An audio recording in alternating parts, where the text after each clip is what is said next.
Welcome to the GSMC Fitness Podcast, the show that helps you sort through all of the trends, new and old, of the fitness world. We'll talk about yoga, running, Zumba, weightlifting, and everything in between. Whether you've got your fitness routine down to a science or you're just starting out and looking for direction, you'll find educational and entertaining information on the GSMC Fitness Podcast.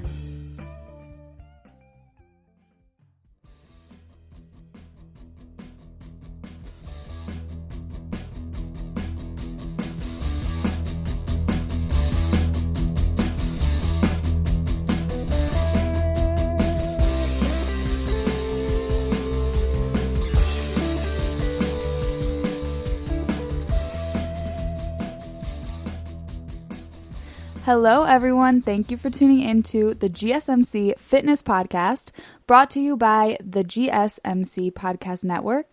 I am your host, Sabrina.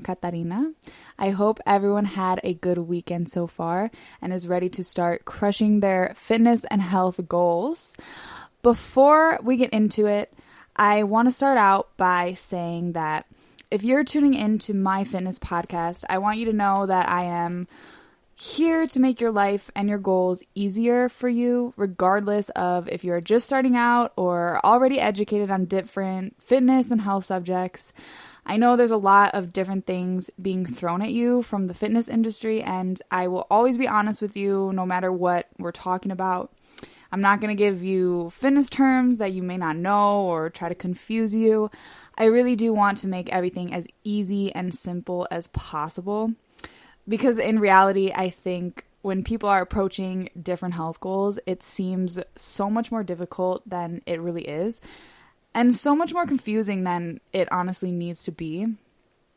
So I just want to make it simpler for you and easier for you to choose what you want to do health-wise, whether it's a different diet, different exercises, or just a different way of living. And lastly, when we get into the good stuff, I do want to say, if you're just starting out, I am proud of you for clicking on this podcast because it is a first step, and you have to know that everyone starts somewhere. So whether you're looking at someone that is already achieving the goals that you want to achieve, or you're looking at someone who looks the way you want to look, they all started somewhere as well. And at one point they were in your shoes. So congratulations for wanting to start bettering yourself.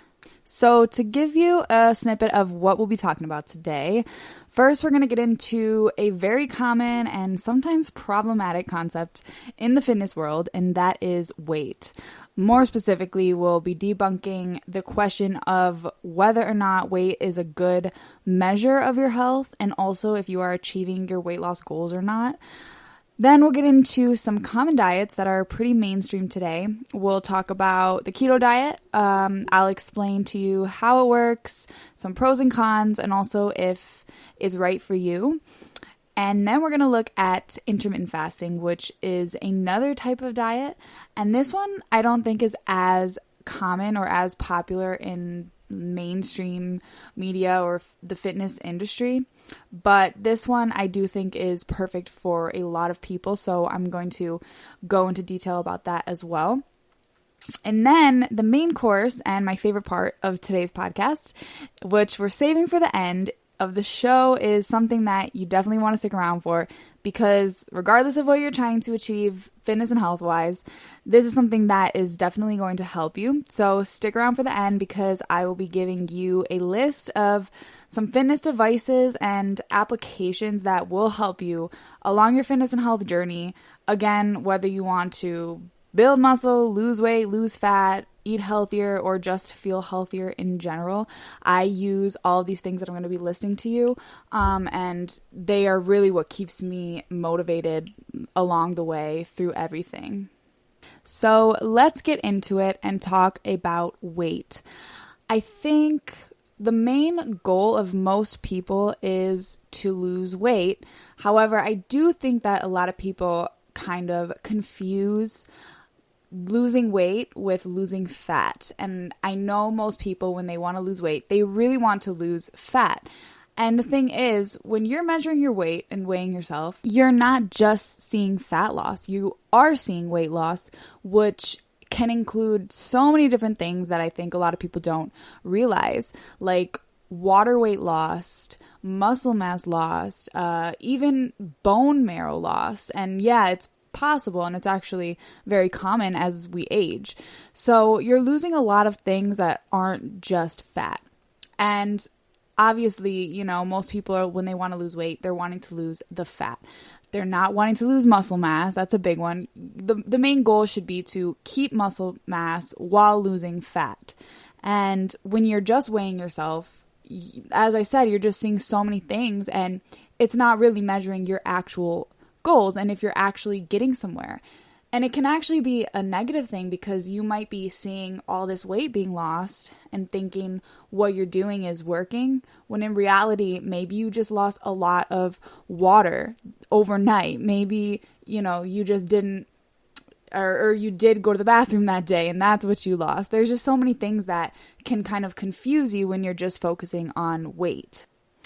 And I think the main thing, as I said earlier, that can be problematic when people are focusing about weight is the fact that it doesn't necessarily show you your health, especially because there's so many other things that go into why someone weighs a certain amount. Like if you're taller, you're going to weigh more. If you're stronger and you have more muscle mass, you're going to weigh more. So it really is hard to even use weight as a way to, you know, measure your health. And there's some people that are going to weigh more and be healthier than someone who's going to weigh less. So it really can go either way. So to make life easier on you, I'm going to give you a few ways that you can measure your progress that isn't always going to be weight. And disclaimer before I give you these, I do want to say that weighing yourself can be helpful. It's just not going to be as specific and exact as you will think. So another really great option for measuring your progress is actually taking measurements of every body part. So measure chest, waist, hips, left arm, left calf, left thigh, right thigh, etc. Obviously, you get the point. And do this and take note of it. Do it every, I don't know if you want to measure every 3 days or every week, and come back and you can see that progress. And that's going to be real progress and most likely will be more accurate than weighing yourself. And this is going to show that your results are actually going to be seen because it's actual measurements, not just the weight of your internal being, your inside your body. It's going to be actual progress that you could see. And then another one that is also really great is taking photos of yourself. And when you do this is great because it can also be like a confidence booster and motivation for you, because if you're able to see differences in your own body, it's going to be really great for you because you're going to want to keep going because you're going to see it working.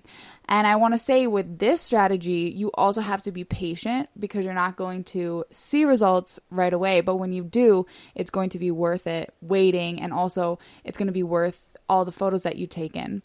One thing that's really important to keep in mind with this, like taking photos of yourself, is going to be to try to make them as similar across all the photos that you're taking. So you're going to want to make sure like lighting is the same, you're wearing the same exact top and bottoms, try to be in the exact same position as much as possible, and make sure you're taking one from all angles so that you can see even more. And that way you're going to get a better like show of, you know, how your body is really changing. So overall, I would say that weight and health doesn't always go hand in hand. I think if you're going to use weight, it should just be used as like a side tool. It shouldn't be like the end all be all of you measuring your own progress, especially because there is so many other ways. Even using a way to measure your fat, which is something that we're also going to talk about later because there's some really great devices that I use, which is why I want you guys to stick around because there's a lot of devices and applications to help you in ways to track your progress without having to just use the scale and just use your weight. So another good example would be your BMI. So I'm sure you've probably heard of BMI. It was really big. I would say in the last 10 years it's gotten very popular, and it is the body mass index. And basically what it does is it just takes your weight and your height into consideration, and it basically just puts you on a scale, a number scale, to show you where you are on the BMI related to your height and your weight. So it will say if you're in the range of underweight, normal, overweight, or obese. And whatever number you are lays within a certain scale between those different categories. And when you really think about what they're really measuring, which is just your weight and height, it is so crazy considering there is so many other things that can influence your health. It's not just about how much you weigh and what your height is. For example, there could be someone that is super muscular, muscle weighs more than fat, and has a higher weight for their height, and they could land on the BMI scale as overweight. And I actually have firsthand experience with this because I had a friend that I used to dance with, and she was almost all muscle. But if you looked at her, you would think okay, this is a lean girl. She's nowhere near overweight, nowhere near. And she actually ended up overweight according to her BMI for her height. So it's actually very damaging, because a lot of people who don't really know about fitness or health, they're going to look at that and it's going to be really discouraging because it's not going to be an actual accurate showing of if you're healthy or not. So to close out this whole theme of weight and if it's a good measure, I do believe if you use it, obviously just don't make it all about that, because it can help, especially if you're looking at it over long periods of time. Because if you're looking at it over I don't know, say you're looking at it after 2 months and you do see that your weight has significantly dropped, obviously you're going to be losing fat within that weight. It's inevitable. It's not all going to be, the things that I mentioned earlier, like water or muscle mass. It's going to be some fat, but it's not just going to be as accurate as I'm sure everyone wants it to be. So I think it's good to use. It just has to be used in moderation, like a lot of things. And you can't just let it, get into your head too much. And also you don't want it to make you think that something's working when it's really not. And so the best way to tell if you're really losing weight or losing fat, which is probably what most people want, not just weight, then you have to take into consideration everything else, which is why, I always recommend measurements or getting your body fat percentage taken and stuff like that. So in relation to fat loss, we are going to get into, as I said earlier, a few diets, the keto diet and intermittent fasting, because both of these are really great for fat loss and just maintaining your eating or maintaining your health in general.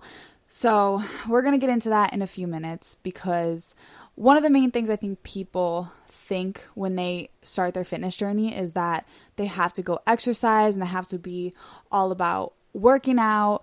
And a lot of times they forget their eating habits. And in reality, eating habits is something that is always going to be more important than working out. Obviously, you should be doing both. They work better together than better separate. But for example, you could go to the gym, burn, say, 600 calories, and come home and you can eat double that in, 10 minutes. And you can just undo everything that you just did at the gym. And that's really going to affect your progress, because it's almost going to cancel out everything that you did and all the effort that you put in when you were working out. So that's why I wanted to get into a few diets for you, because obviously, as we were saying earlier, fat loss is usually the goal. And eating healthy is going to help you drop fat sooner than working out will. Because a lot of times when you're working out, you're actually burning calories first before you're even burning fat. So it's important to look at that first before you start anything else. So stick around in a few minutes because I'm going to go into depth about the keto diet and intermittent fasting.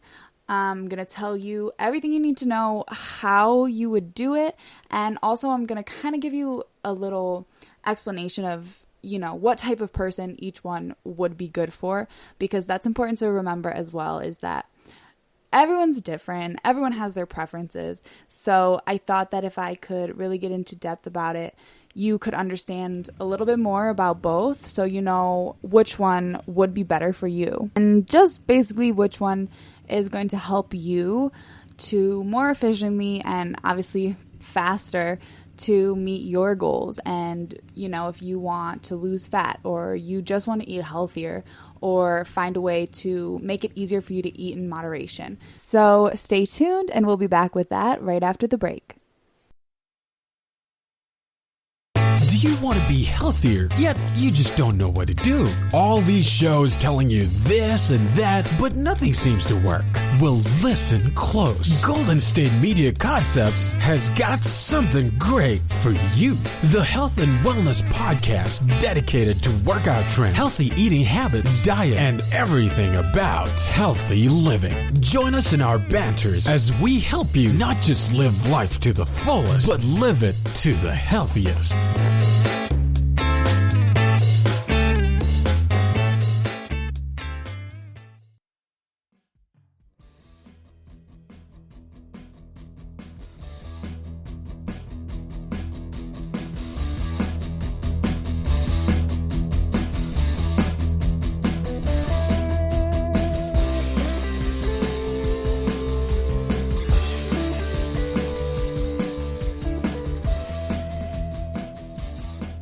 Hey guys, welcome back. I'm glad you stuck around.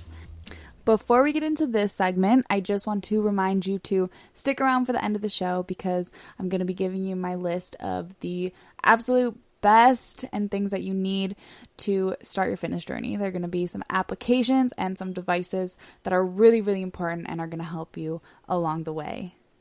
We are going to get into our next segment, but first I just want to reiterate what we talked about earlier, which was weight, and if weight is a good measurement of your health and your fitness goals. So we talked a little bit about that, and now I want to get into ways that you can lose fat and ways that you can eat healthier, because this is one of the most important things when you're trying to be healthier, especially if you're trying to lose fat. Obviously, exercising is great, moving your body is important, but mostly eating healthier and eating better is what is really going to make you see your goals actually coming true and being able to lose fat efficiently. So first one up is the keto diet, or a lot of times you've probably heard like a low carb diet, or even the Atkins diet, which are very similar. But I think the one main difference that I can call out is basically the fact that keto diet is a little more extreme in how many carbs you're able to eat, because in the keto diet, or the standard keto diet, you're usually kept to moderate protein and very high fat while keeping your carbs down very low, which usually consists of 70% of your diet coming from fat, 20% of your diet coming from protein, and 10% coming from carbs. And on a normal calorie diet, this usually means that you're going to be set to eat less than 20 carbs per day, which for the normal person is extremely low, especially if you like carbs, and I think usually everyone likes carbs. But that's the difference. So with low carb diet, it kind of depends on the person. So they usually keep their carbs in check, but some people even consider low carb under 50 carbs a day, or even under 100 carbs a day. But either way, if you're doing keto, low carb, Atkins diet is the same thing. You're always going to be monitoring your carbs. And with the keto diet, it's just more extreme. But regardless of which low carb diet you're doing, we're going to be specifically talking about keto today, but they do, as I said, have a lot of similarities. But the main reason for the keto diet is because what it basically does is when you're eating very low carb and very high fat, you're lowering your blood sugar and your insulin levels. And this is going to make your body's metabolism basically shift away from burning carbs to burning fat for fuel. State of when your body switches from carbs for fuel is called ketosis. And this is just basically when your body does start to actually start burning your fat instead of carbs. And ketosis always takes a little bit of time to for your body to get into, but the longer you're doing keto, the more likely you're going to get into ketosis and keep ketosis. But the other thing about it is you can also go out of ketosis very fast. So if you start your keto diet with 20 and under, you should try not to go anything above that, because anything above that can really move your body into going out of ketosis and kind of take it out of, doing its thing with the keto diet. So in terms of what you would be eating on the keto diet, you're obviously going to be eating things that are very, very low in carbs. So you wouldn't be able to eat bread, pasta, things like oatmeal. A lot of different fruits are very high carb, and you're going to want to basically stick to meats, cheeses, nuts, some fruits. For example, like cantaloupe, melon, if you have a very small serving, can be lower in carbs, but things like grapes are going to be much higher in carbs and sugar. So you have to really be careful with fruit as well. So basically, when you're eating keto, you have to remember you're not just eating healthy foods, because you're not able to eat a lot of fruits and even some vegetables, because even though they're considered obviously healthy, they're still very high in carbs. So you can't just judge your diet and what you're eating on what is healthy or not. You really have to keep in mind how many carbs you're eating. And I think one of the most important things with the keto diet, and this is kind of the main point if you're going to leave with anything from today's podcast, it's going to be that in order for the keto diet and any diet as in that matter to work, is that you still have to be eating less calories than you're burning in order to lose weight.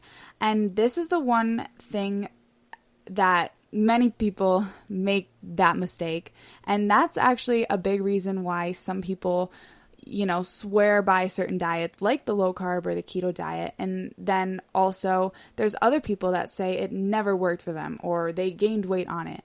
And this is the number one reason, because in order for your body to lose weight, it's all about calories, or lose fat in particular. It's all about calories, and it's always going to be the most important thing when you're trying to lose fat. So one really important thing that if you are going to do the keto diet that you should most definitely do or have to do is to really be wary of everything you're eating and plan out your day and make sure that you're calculating everything you're eating. So of course you're going to want to calculate how many carbs you're eating and also how many calories you're eating. And the reason I say to plan your day is because you don't want to start off your day with something that's like, say, 15 carbs, and you have to stay under 20 carbs for the day, and then you're left with only 5 carbs left for the rest of the day. And then, if you plan starting from the beginning and you plan your whole day out first, it's going to be easier for you to be able to have a good quality meal for breakfast, lunch, and dinner, and not feel like you're starving yourself later on in the day. And one of the main benefits of the keto diet is the fact that most people feel fuller on the keto diet because they are eating foods that are very high in protein. Your body takes longer to metabolize proteins, which is why a lot of people feel fuller for longer when they're doing the keto diet. And one important thing to note is if you've ever known someone who has done the keto diet, because I've known a few that really swear by it. And the main reason they do swear by it is because they see dramatic weight loss in the very beginning, usually like the first week of doing it. But this is another disclaimer, because although the keto diet will work if you're doing it correctly, this first week of dramatic weight loss is not all fat loss. Actually, most of it is not fat loss. You're actually just losing a bunch of water weight. Basically, what happens is your body converts carbohydrates to glycogen, and glycogen is actually stored in your muscles and is basically bound to your muscles by water. And to put it into perspective, there's 3 grams of water for every 1 gram of glycogen. So when you're burning through the carbs, once you get into ketosis, all of this water is being taken out of your body along with it. And so all of this weight from the water is being shown if you're going to weigh yourself. So a lot of that dramatic first weight loss is actually just the water that's holding in the glycogen that's being burnt. So obviously you are going to be burning, carbohydrate stores, glycogen stores, and probably some fat, but it is, not going to be all fat. And this can actually be a good thing as well, because a lot of people, the reason they stick with it, and that's something that's really hard for a lot of people, is just, sticking with the diet for a certain amount of time. But when people see this first dramatic loss, a lot of times it motivates them to keep going. However, again, at some point it will slow down. So it's important to remember that it's not that the fat loss is necessarily slowing down at all. It's probably going at the same speed. It's just that you're not losing that water because you're not storing as much water in your body when you're in ketosis. Again, something that you have to remember if you're going to do the keto diet is that it's very important that you take note of everything that you're eating, especially because a lot of people, when they are counting carbs or calories in general, they're not necessarily taking into consideration every single thing that they're eating. So, for example, a lot of people will take like a handful of nuts and think, oh, it's just so tiny, it's not going to count as anything, when in reality it could be like 100 calories. And obviously you're not going to have to worry about nuts when you're on the keto diet, but there could be many other things that you're not counting, like condiments, for example. So if you're using like ketchup on something, ketchup actually does have carbs. And a lot of times people really underestimate how much like a tablespoon is or a cup is. So that's why it's very important to make sure you actually record every single thing that you're putting into your body. So just to give you like an example of meal plan. So say, for the keto diet. So say for breakfast, you have a veggie omelet. Eggs are great for the keto diet. Eggs, spinach, a little bit of tomato. For lunch, you could have like a chicken salad. And for dinner, you could have steak with a small serving of vegetables like broccoli and a small serving of fruit for dessert, or even certain yogurts. So it's really like you could still eat a lot of different things.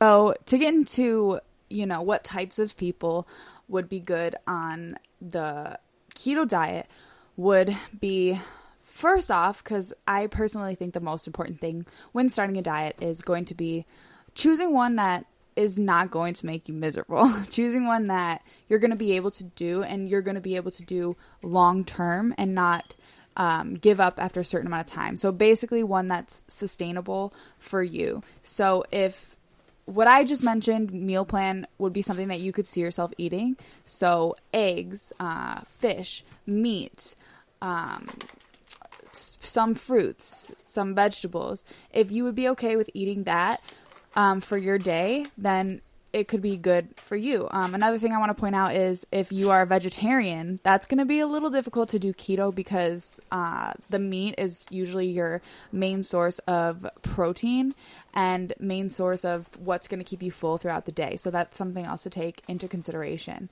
Another variable to take into consideration is also your activity level. So if you're someone that works out a lot or does a lot of activity, you might be someone that likes to actually fuel your workouts with carbs so that you can have that extra surge of energy. So if you are someone that is very active, the keto diet may not be for you because usually you're going to rely on carbs to fuel your workouts.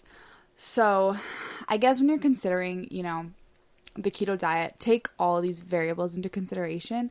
And as I said, the most important thing is going to be you and your preference and what's going to make your life easier while you're trying to achieve your goals, if it's fat loss or whatever it might be. And if you're feeling a little scared to try the keto diet because it can be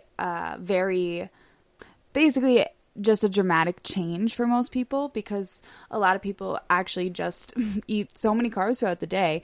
Carbs are in a lot of different foods that a lot of people eat.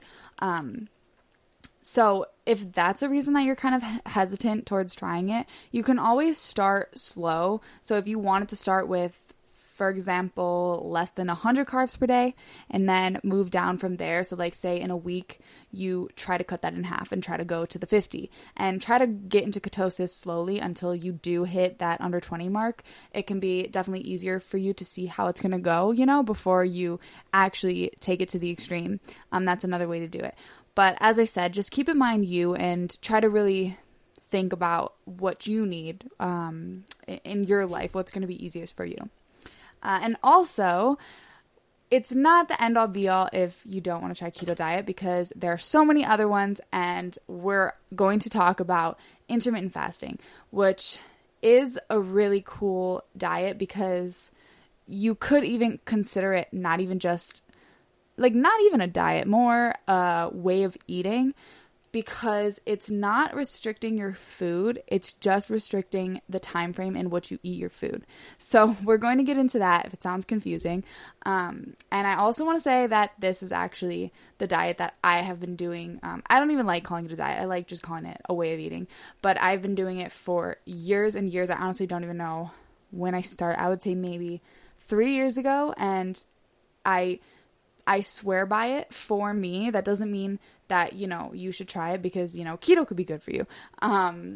So I do want to go into detail about that, especially because I have firsthand knowledge about it. So I can give you some really great pros and cons to it, because I experience it every day. So that's what we're going to get into next. So we're going to take a quick break and stick around so that you can see, if this one is right for you, because this one actually fits really well in a lot of people's schedules and really is perfect for a lot of different types of people and different personalities. So stick around and we're going to get right into it right after the break. Tired of searching the vast jungle of podcasts? Now listen close and hear this out. There's a podcast network that covers just about everything that you've been searching. Hey! The Golden State Media Concepts Podcast Network is here. Nothing less than a podcast bliss with endless hours of podcast coverage. From news, sports, music, fashion, cooking, entertainment, fantasy, football, and so much more. So stop lurking around and go straight out to the Golden State Media Concepts Podcast Network. Guaranteed to fill that podcast itch. Whatever it may be. Visit us at www.gsmcpodcast.com. Follow us on Facebook and Twitter, and download us on iTunes, SoundCloud, and Google Play.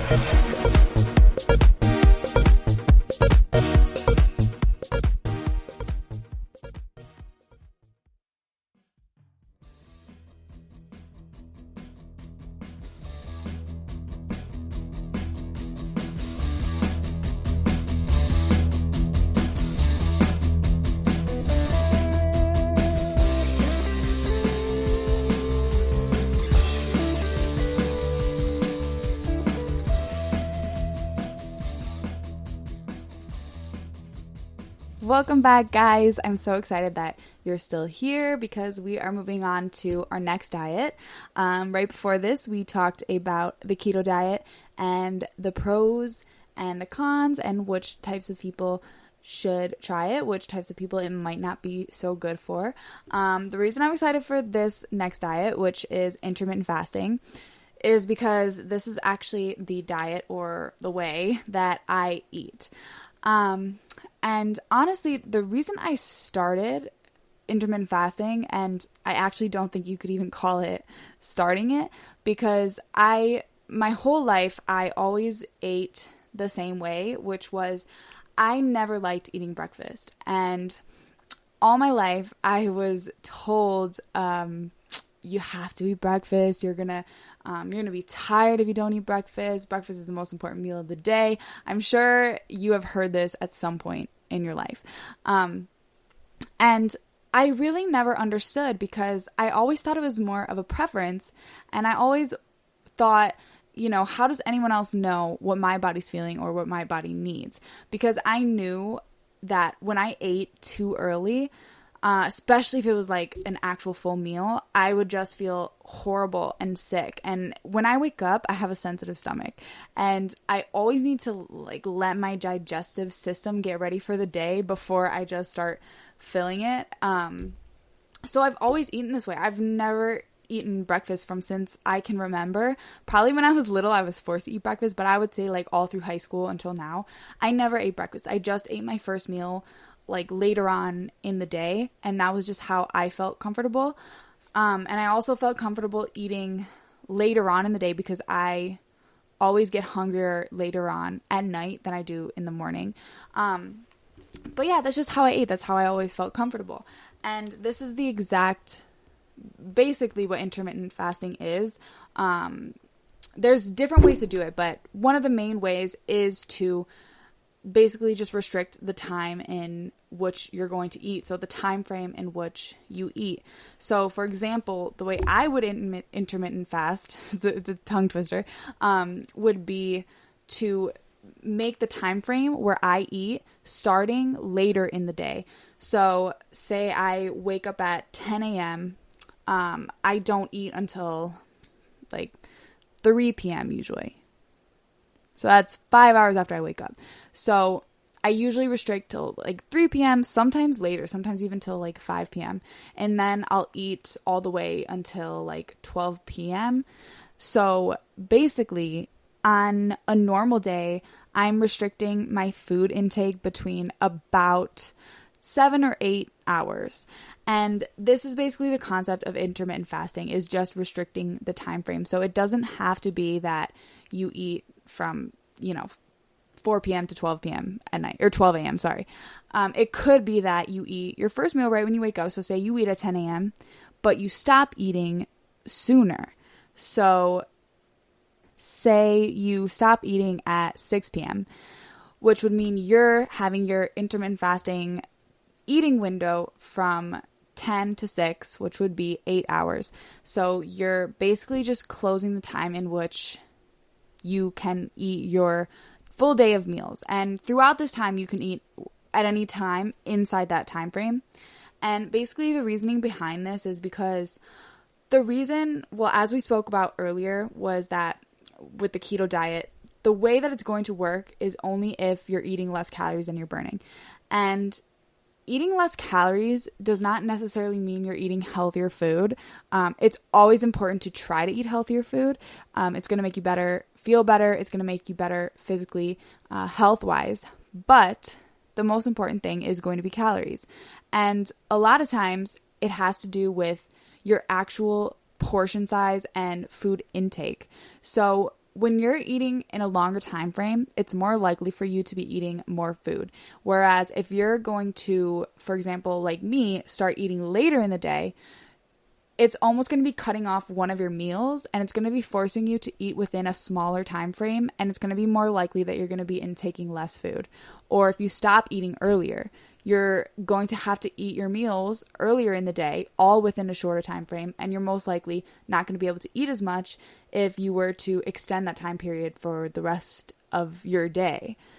And again, I'm sorry, there's always a disclaimer, but when you are doing intermittent fasting, obviously it is important to try to monitor how much you're eating still, because that is the point. So you can't just do intermittent fasting and take the same amount of food or even more and eat it within that shorter time frame and almost like stuff yourself while you can, because it's going to be just defeating the purpose of eating in a shorter time frame. And one thing that's really cool and good for most people about intermittent fasting is that it's kind of interchangeable. So it's not just one rule. So like with the keto diet, how you have to make sure you're not eating too many carbs and staying under a certain amount of carbs. With intermittent fasting, you can change it up. So you could, for example, eat in different time windows, basically. And you can switch those timetables to meet your needs. So you could choose to fast for 16 hours and eat for 8 hours. And if that is easy for you, you could even switch to, having a smaller time frame. So maybe eating within 6 hours and fasting for 18 hours. So it's kind of really up to you how you want to do it. And it's important to, not go too easy on yourself, because you do want to get the full effect of having a shorter time frame to eat, but also don't go too extreme because it can put your body out of whack.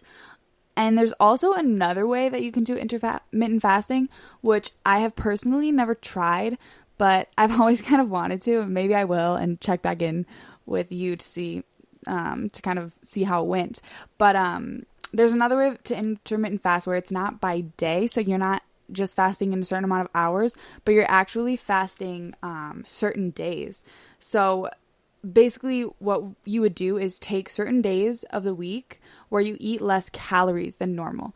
So say you eat 2,000 calories a day, and you take a few days a week. So say every other day you restrict calories. So say the first day you eat normal, and then the second day you restrict your calories significantly lower than your actual amount. So say if you eat 2,000 calories, you restrict it to like 1,000.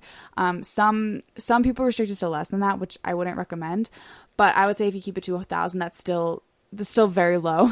And then you just go back and forth. So then the next day you eat normal again, and the next day you fast with 1,000 calories again.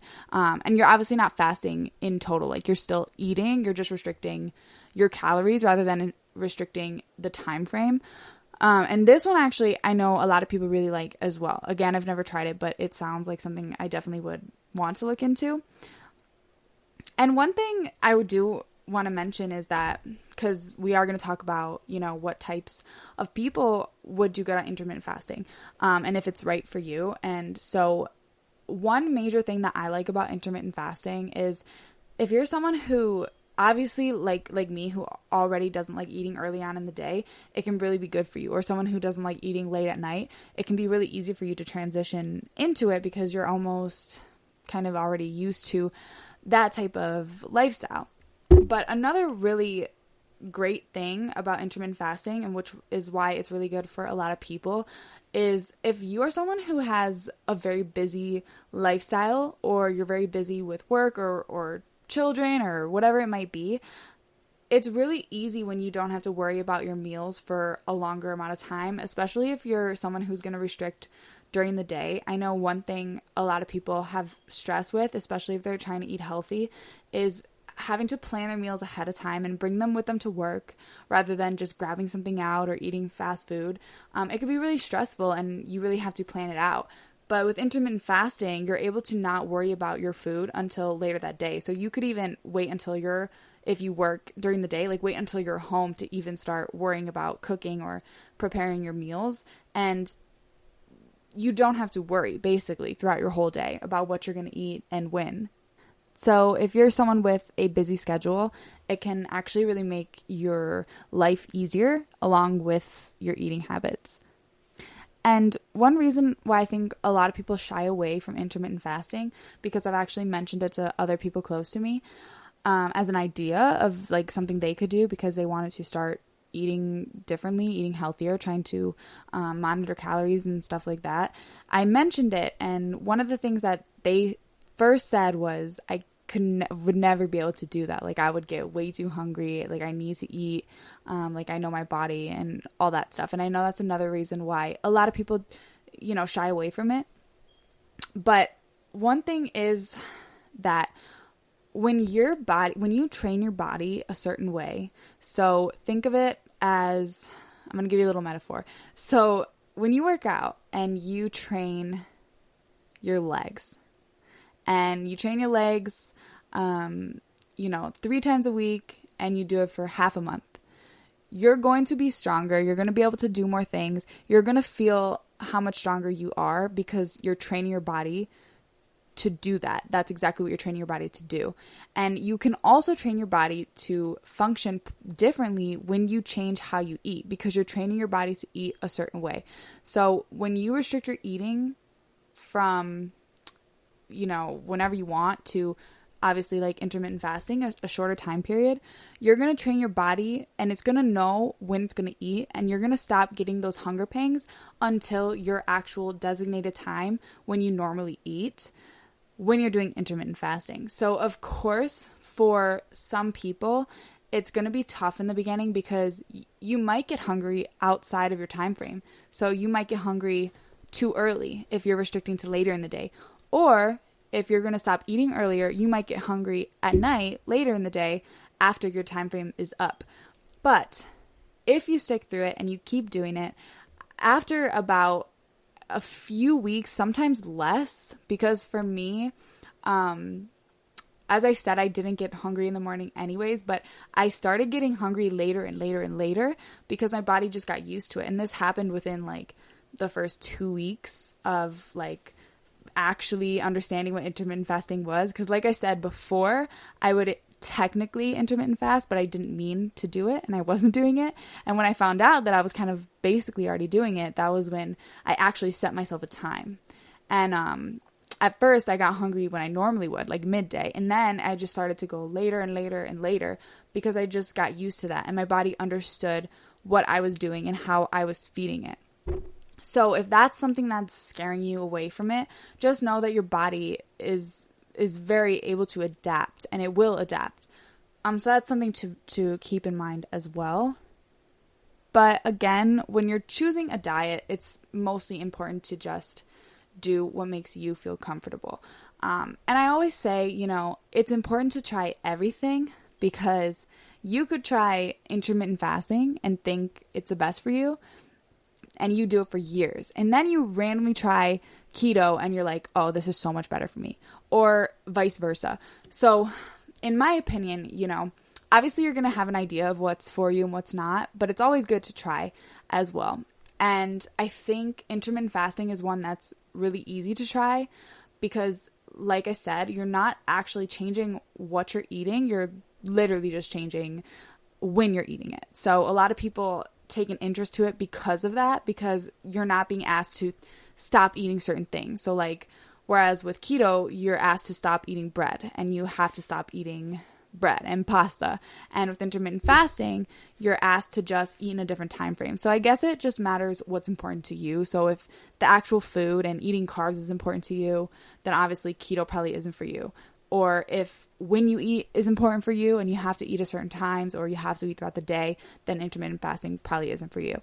So that's always important to keep in mind. But I do want to say that obviously I'm an intermittent faster, or I don't know how you would call it, but I do intermittent fasting and I particularly love it. And I actually have done keto in the past. I did keto a long time ago, and it was very long ago, and it was when I was very uneducated on the subject. And that's why I said earlier in the podcast that I always want to be honest with you. And like, because when I first started and I did keto, I never knew about calories. I knew nothing about it. And it never worked for me because I wasn't restricting calories. I was actually eating more calories than I was before I started keto. So it's also really important to keep that in mind as well, because that's the bottom line. But whatever you choose, you're the most important factor, and losing fat and getting healthy can always wait until you're comfortable, if that makes sense. So as I already said, I'm just here to make your life easier, which brings me to our last and final segment, which is what I've been excited for this whole podcast. And I told you earlier what it was going to be, but I'm going to be giving you a list of some fitness devices and applications that will help you along your fitness and health journey to achieve your goals, regardless of what they are. So again, whether you want to build muscle, whether you want to lose weight, whatever it is, all of these things are going to help you and are very worth investing in, regardless also of what diet you're using, what exercise routine you're doing. It doesn't matter, but stick around because I'm going to give you that list. And I just want to say that I actually, before I used these devices and apps, because I'm going to give you a few of both, I was into health and fitness, but I wasn't as motivated as I was until after I got these things. So believe me, they're definitely worth it. I use every day. So stick around for that. We're going to take a quick little break. And when we come back, you will get to hear my list of the most important devices and applications for reaching your fitness goals. The GSMC Life and Happiness podcast takes you on a journey of exploration. We'll discuss tried and true methods alongside the latest trends of how to best live your life to its fullest and happiest. From psychology to meditation, science to self-help books, the GSMC Life and Happiness podcast will help you to discover what makes you happy and how you can live life being the best you possible. Download the GSMC Life and Happiness podcast on iTunes, Stitcher, SoundCloud, Google Play, or anywhere you find podcasts. Just type GSMC in the search bar.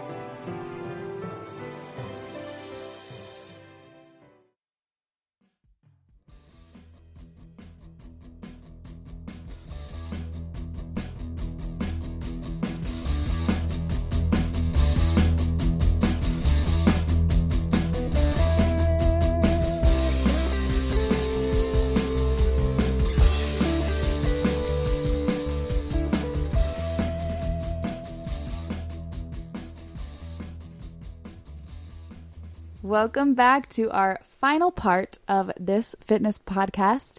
I'm really excited. This is what I've been waiting for because although giving advice and talking to you is hopefully helping you, I know it's really great and really helps you when you have certain devices and applications that can really help you along your fitness journey. Again, no matter what you're trying to achieve, which is why I thought of giving you these things in order to help you with motivation and stuff like that, because honestly, information comes first, and knowing what you're doing and what you should be doing is obviously the first step. But once you know what you're doing, once you know what exercise you're going to be doing, what diet you want to partake in, you're gonna have to have the motivation behind it all. Like, that's what comes next. And everything I'm gonna list to you guys is going to be things that are really great for showing you progress. That's basically the bottom line of all of them, is it helps you to show your progress and motivate you to keep going. So to jump right in, I'm going to go with the first thing, which is actually pretty popular. I've had mine for a while, but it's a Fitbit. And I hope you've heard of it before. And a lot of people have hear of them and think they're cool, but don't actually invest in one. And I honestly don't know the main reason, but when I first heard about Fitbits, I was actually really excited because the number one thing that I was always so not confused about, but I guess it just made me mad that I could exercise and kind of have an estimate of how many calories I was burning. Because there's so many things online to calculate, how many calories would I burn if I weigh this much and I do an hour of this. There's so many things that can estimate it for you, but truly you're never going to have an exact amount of calories that you're burning. And even with the Fitbit, it's not going to be perfectly exact, but it's going to be one of the best estimates that you can get because it runs off of your heart rate. So it actually tracks your heart rate, which shows you how hard you're working while you're exercising and shows you how many calories that you're burning, how many steps you're taking, all that good stuff. And for me, once I got my Fitbit, it was it was the best thing for me. I was already into working out. I've always really loved cardio. I love using cardio machines, running, even just walking outside. I'm a big cardio person. And as I said, the one thing that I hated was I never really knew how many calories I was burning. And another important reason to know that, or have a better, more accurate, view of how many calories you're burning, is if you are trying to lose weight or lose fat, is that you should know how many calories you're burning, because that can tell you how many calories you should eat. Because as we've stated so many times before, losing fat is all about calories in versus calories out. But when I got my Fitbit, the main thing it did for me, other than showing me my calories, showing me my steps, showing me how many miles I've gone, showing me, sleep. It has a sleep tracker, which I'll talk about later. I love that aspect of it as well. But what it really gave me, other than all those things, was motivation. And the thing with fitness, I think that a lot of people obviously lack, is just the motivation. You can want it, but not have motivation, if that makes sense. Like, motivation is the number one thing that's going to make you start and also keep you going. And when I started to see everything laid out in front of you, because obviously this Fitbit tracker is on your wrist. It just shows you your heart rate and all that, but it also has the whole app to go with it, where it actually lays out everything for you. So you can go into it and look at how many calories you burned, how many minutes you were working out, and it shows you graphs and everything you need to know. So you can actually just go in and look at, even progress throughout the week, like how many calories you've burned on average through the week, if you burned more than yesterday, less than yesterday, what workouts are better for you, what workouts make you burn more calories. And so it's really helpful in that way. And another thing with like fitness and health in general is that you should never, ever, and this could go for anything in life, you should never, ever compete with other people. You should only ever compete with yourself. And I swear by this, because when you look at someone else, I think I said this way earlier in this episode, but if someone seems like they're ahead of you, or they have what you want that you don't have yet, they were where you were at one point. So you can't compete with someone that has done so much to get there, things that you haven't done yet. It's just not fair to put yourself in that situation. But when I got my Fitbit, I was so competitive with myself. So if I saw that I burned this many calories yesterday, I'd be like, okay, I'm going to top that. Or, I worked harder yesterday, my heart rate was harder, or my heart rate was lower yesterday. Like, I obviously wasn't putting in effort and I can see it. I'm going to do better this time. I'm going to go harder this time. My heart rate's going to be higher. I'm going to go for longer. It just really got me competing with myself. And it was honestly the best thing that I invested in. That would probably be the first thing I would tell you to invest in if you're really looking to help yourself out fitness wise. And you don't even have to be a hardcore like fitness, like working out, because you have to remember everything you do burns calories. Your body just functioning at rest burns calories. If all you do is walk around the block and that's your only exercise, the Fitbit is still going to work for you. It's still going to show you a lot. And onto the sleep function, which I mentioned earlier. This is actually one of my favorites because I am someone that always kind of had trouble with sleep, and it shows you how many hours you sleep. It's very accurate as well.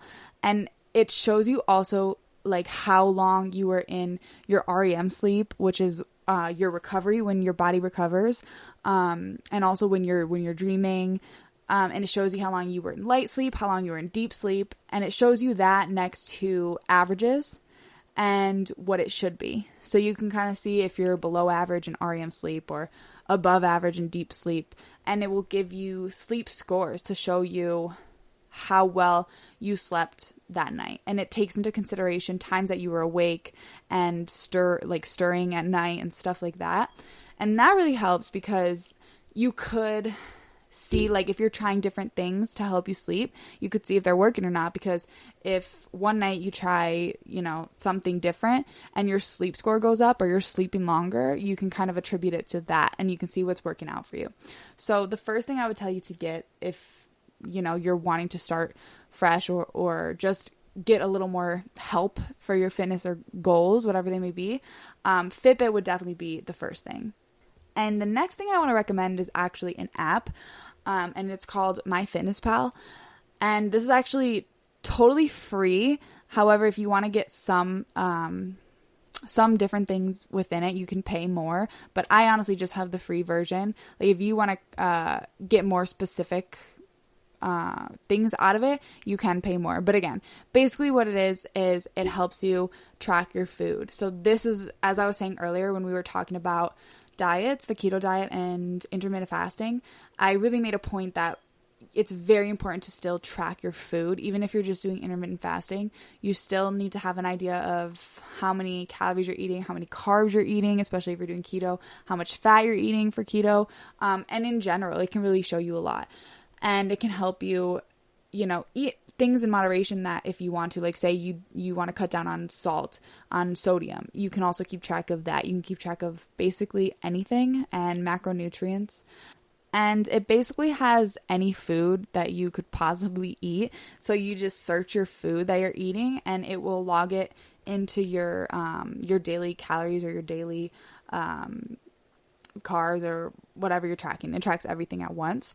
And if it doesn't have the food that you're eating, you can actually just plug it in yourself. So you can look at how many calories it was, how many carbs it was, and plug it in yourself so that at the end of the day, you can see, where you stand. Or even how I like to use it sometimes is I actually plan my day ahead of time and I plug everything into my FitnessPal ahead of time so that I can just already have what I'm going to eat. So I know how many calories I'm going to eat, how many carbs I'm going to eat, all that good stuff.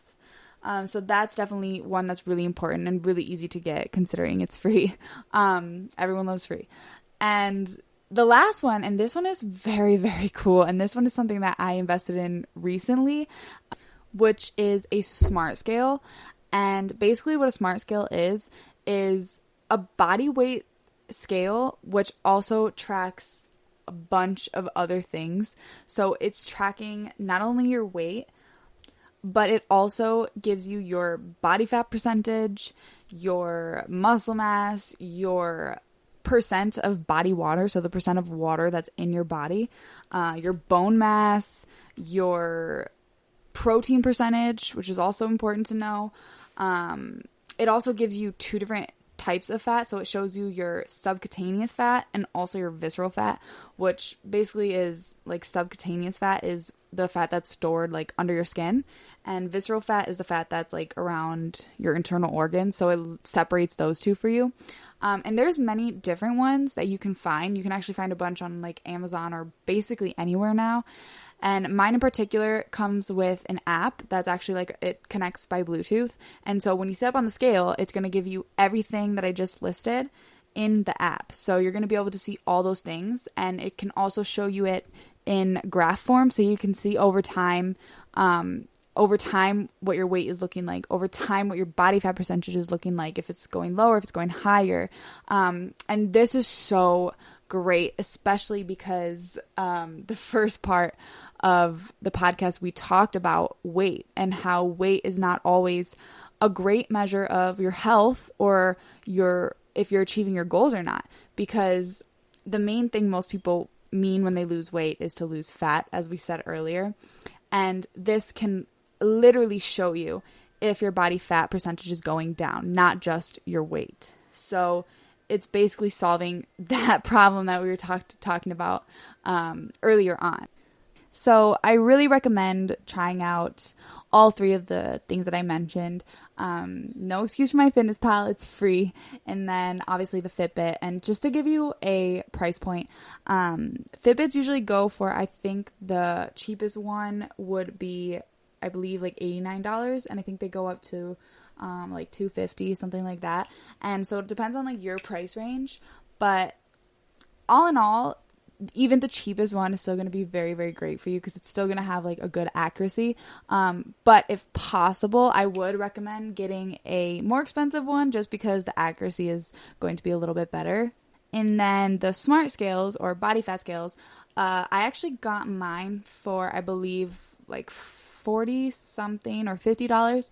And like $50 is actually really affordable for it because I remember I saw some like a long time ago before they were really popular, and I believe it was like over $100. And maybe now because they're a little more common, like you can find them in a lot of places, the price is kind of going down. But so yeah, definitely look into that as well. And then like I said, my FitnessPal free. I've said that like 8 times, but it's true. So yeah, those 3 things are definitely going to help you regardless of your goals. But to close out, I really hope that today's podcast really helped you out. I hope that, you kind of have a better idea about weight and the concept of weight and other ways to actually kind of judge if you're actually achieving your goals or not, or making progress or not, other than weight, because we talked about those.